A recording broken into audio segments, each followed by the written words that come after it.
Welcome back to Cards and Comics, and today I'm going to be talking about the differences between Beckett Vintage grading and regular BGS grading.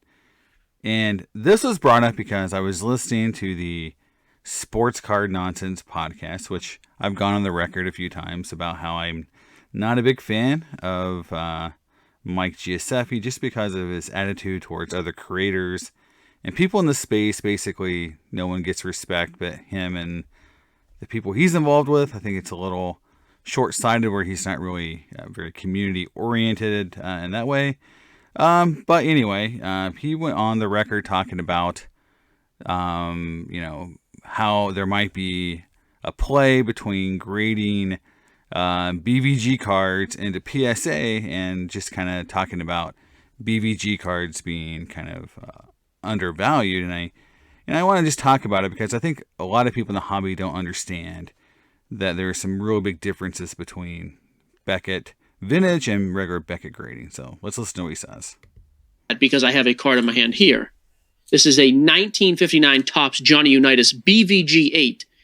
I'm telling you right now, the reason I bring this up, I think there's a weird play with buying Beckett high-graded vintage. I bought this Unitas for like $300 as a BVG 8. A PSA 8 and an SGC 8 are both like $2,500 to $3,500.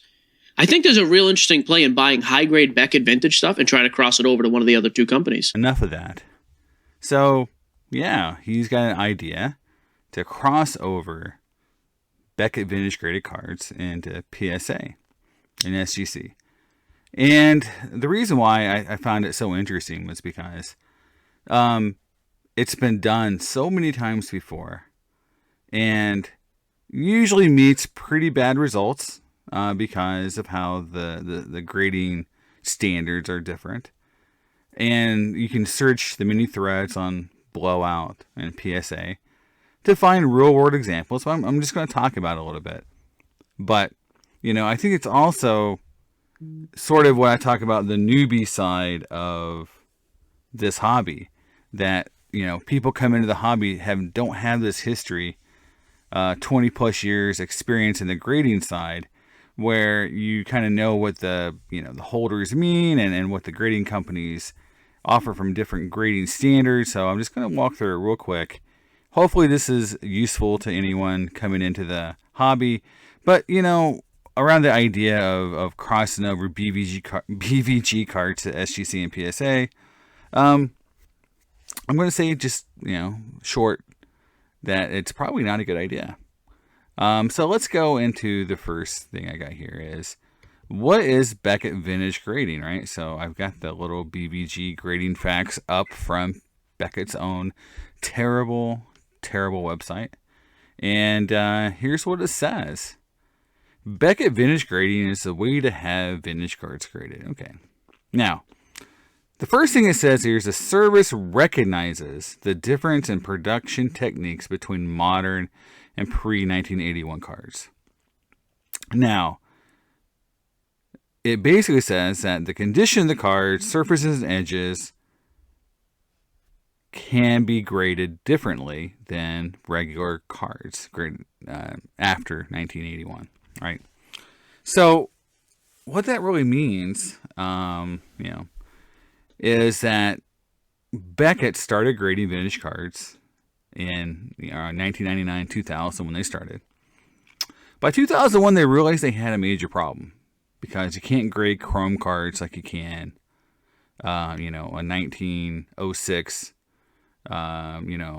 tobacco card, or 1909, tobacco card, T206. That instead of creating, or training the graders to grade on a different scale, they just created a different standard. And just really took what was, at one point, BGS graded vintage was kind of seen as being really strict. And you'll see randomly BGS vintage cards because they only had it out there for 2 years before they switched over to BVG. But some people think that the BGS holders with vintage in them are very, very tough. Now, the thing that's very well known also is that a lot of the cards that are in those holders were, let's say, 79 O-Pee-Chee and Topps hockey cards that were sheet cut because Beckett didn't have anything against sheet cuts, whereas PSA did. And so that's what created this kind of huge issue with Gretzky O-Pee-Chee rookie, that the Beckett graded cards were, in a lot of cases, sheet cut. That's very well documented and known. Now, going on to the PSA forums, and Jim Mint. So I'm an original member of the PSA forums. I joined the first year. And some posters have really, really, really stellar reputations. One of those folks is Jim Mint.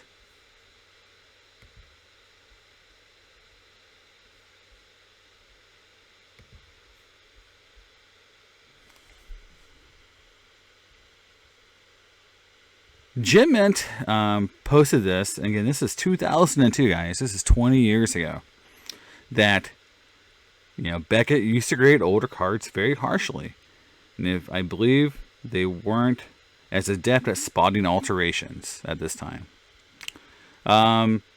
Again, stricter guidelines when it was in the BGS holder. They weren't gaining market share, so they decided to introduce new standards. A more relaxed system called BVG. They even essentially admitted in their advertisements that they were grading vintage cards unfairly based on the fact that older cards didn't use the refractors and the high-end technology to produce those cards. So the issue there is that now you've got cards graded under two different standards and two different holders. And, since then, the BVG standard has been pretty much meant that the cards were not the same as in terms of grading scale. But what they also did was the cards aren't the same compared to SGC or PSA. That their relaxed standard is even more relaxed than the other companies, and that's been proven a lot of times. Now, can you get a bump? Can you get the crossover? Sure, that's going to happen.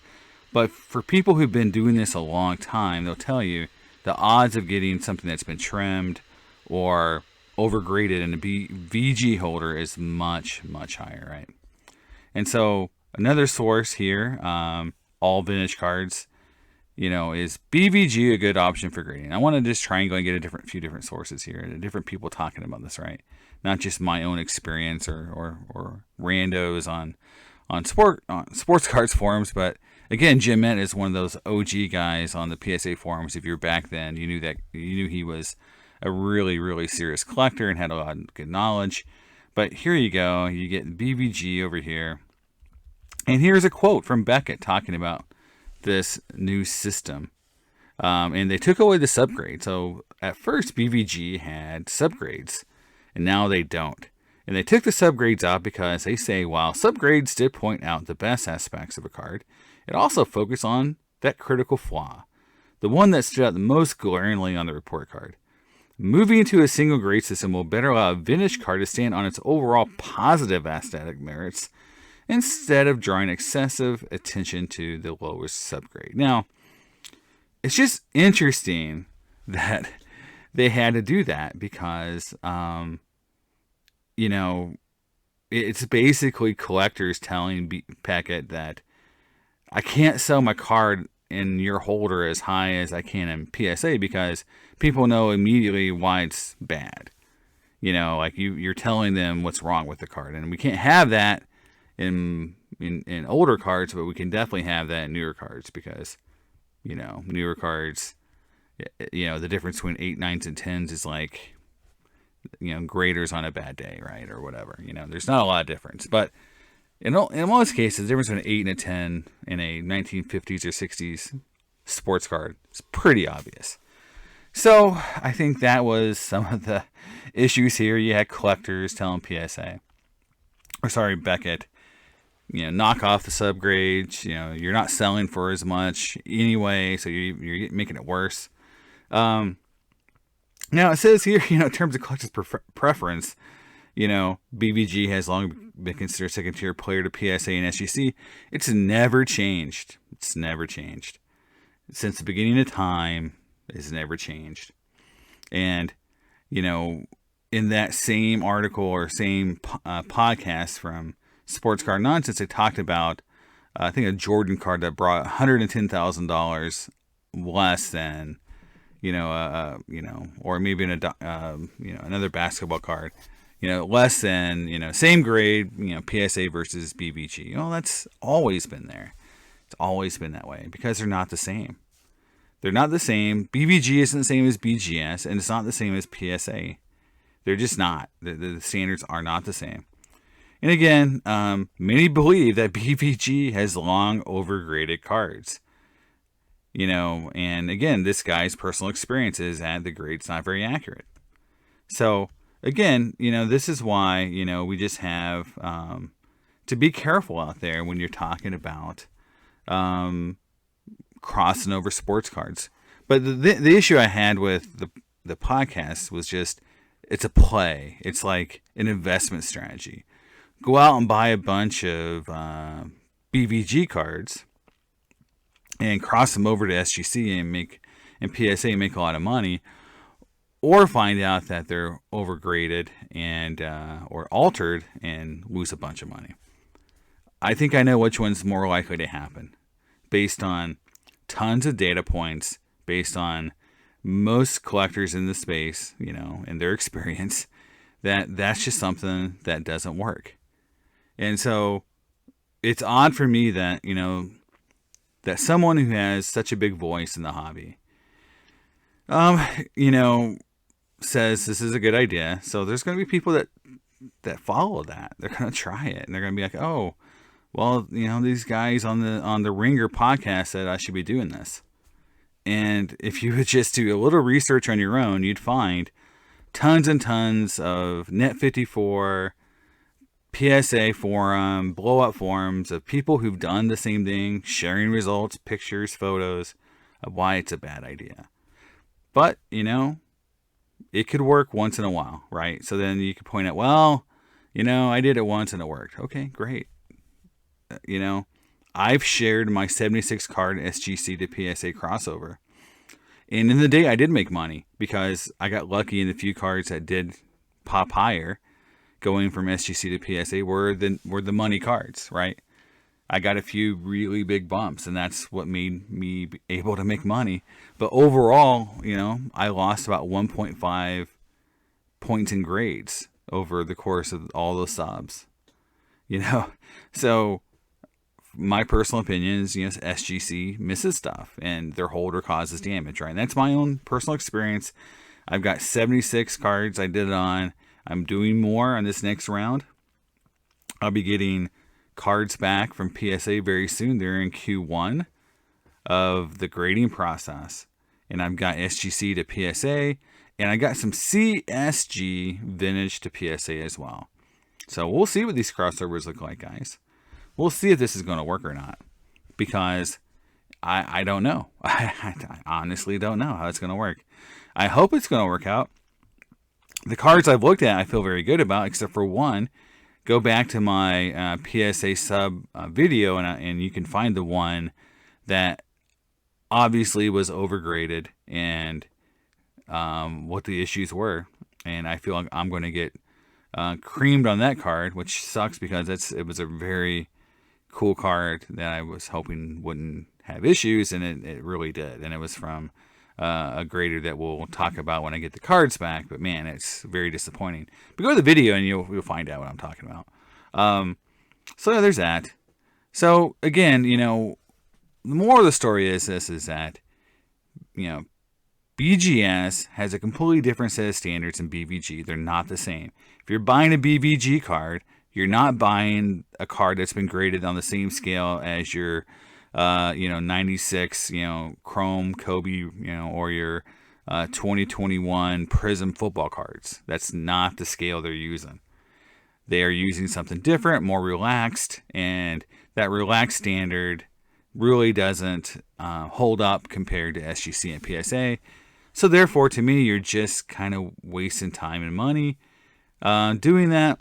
But go ahead if you think you can magically game the system. You might win some, but again, I would say it's pretty risky. It's definitely more risky than going SGC to PSA, And we'll see how CSG does, because they're the new kids on the block. Are they going to be able to grade vintage cards accurately and catch mistakes and fakes and all that? Now, the last thing I'm going to end here with, guys, is I'm coming up on my 2-year anniversary. It's July 19th. I looked.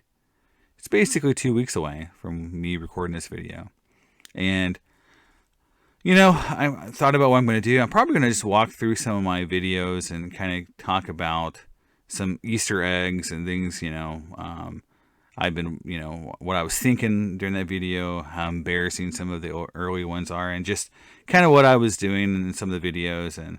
And you know, there's a lot of Easter eggs in my videos, a lot of things that I kind of just throw in there to see if people catch. So, you know, it's kind of fun for me to go through them and kind of explain where I'm at and what I was thinking, kind of, and then, you know, what the future of where I'm going with this and what I think about it.